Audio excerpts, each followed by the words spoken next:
नमस्कार, स्वागत है आपका मेरे चैनल मन की दृष्टि में। आज के इस वीडियो में हम जानेंगे रवि प्रदोष व्रत की कथा के बारे में और साथ ही जानेंगे पूजा विधि के बारे में। लेकिन इससे पहले कि मैं वीडियो शुरू करूं, आपसे रिक्वेस्ट है कि यदि चैनल को सब्सक्राइब नहीं किया है, चैनल को सब्सक्राइब कर लें और वीडियो को लाइक कर दें, शेयर कर दें। साथ ही साथ बेल आइकन को भी प्रेस कर दें, जिससे मेरे आने वाले वीडियो के नोटिफिकेशन आपके पास सबसे पहले पहुंच जाएं। तो आइए सबसे पहले हम जान लेते हैं कि प्रदोष का मतलब क्या होता है। देखिए, जो रात्रि का शुभारंभ होता है, मतलब रात्रि शुरू होने वाली होती है, उस काल को प्रदोष काल कहते हैं।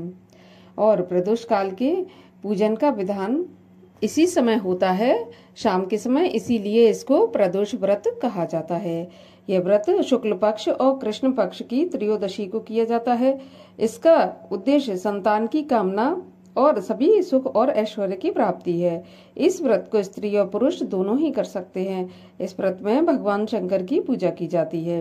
सायंकाल को व्रत करने वाले को शिव शंकर की पूजा करके अल्पाहार करना चाहिए या फलाहार करना चाहिए, और साथ ही साथ जिस दिन का प्रदोष हो उस दिन की कथा भी सुननी चाहिए।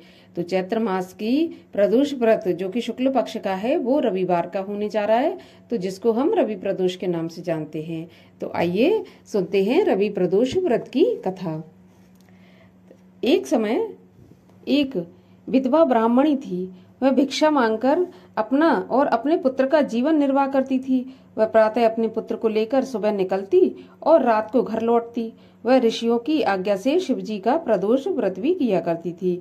एक दिन उसे विदर्भ देश का राजकुमार मिला, जो अपने पिता की मृत्यु के कारण इधर उधर मारा मारा फिर रहा था। ब्राह्मणी को राजकुमार पर दया आ गई और उसे अपने साथ घर ले आई और उसका पुत्रवत पालन पोषण करने लगी।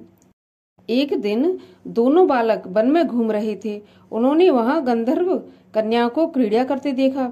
ब्राह्मण कुमार तो लौट आया, परंतु राजकुमार अशुमति नामक गंधर्व कन्या से बात करने लगा। दूसरे दिन भी उसी स्थान पर राजकुमार पहुंच गया।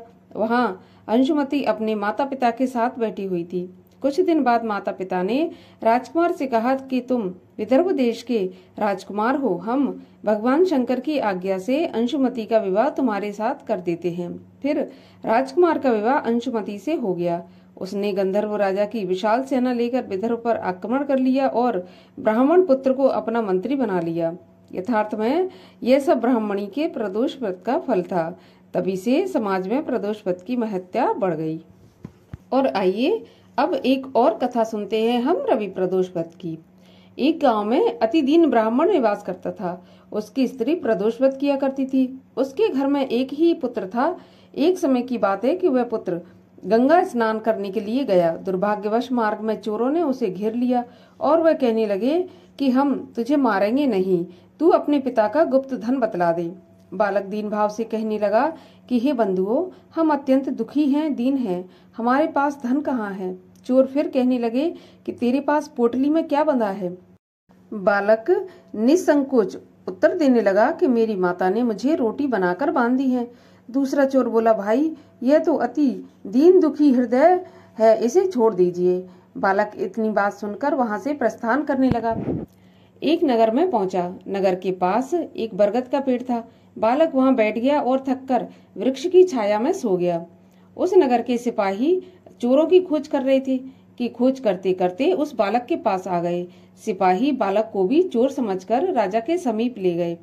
राजा ने उसे कारावास की आज्ञा दे दी। उधर बालक की मां भगवान शंकर जी का प्रदोष व्रत कर रही थी।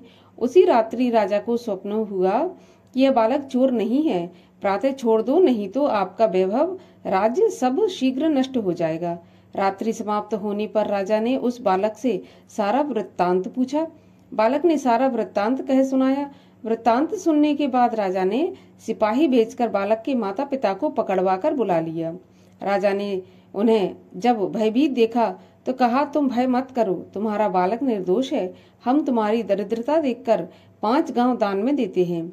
शिव की दया से ब्राह्मण के आनंद होने लगे और इस प्रकार जो कोई भी इस व्रत को करता है उसको अपने जीवन में आनंद की प्राप्ति होती है। यदि कथा अच्छी लगी हो तो वीडियो को लाइक करना और चैनल को सब्सक्राइब करना, और मेरे वीडियो में अंत तक बने रहने के लिए आपका बहुत बहुत धन्यवाद।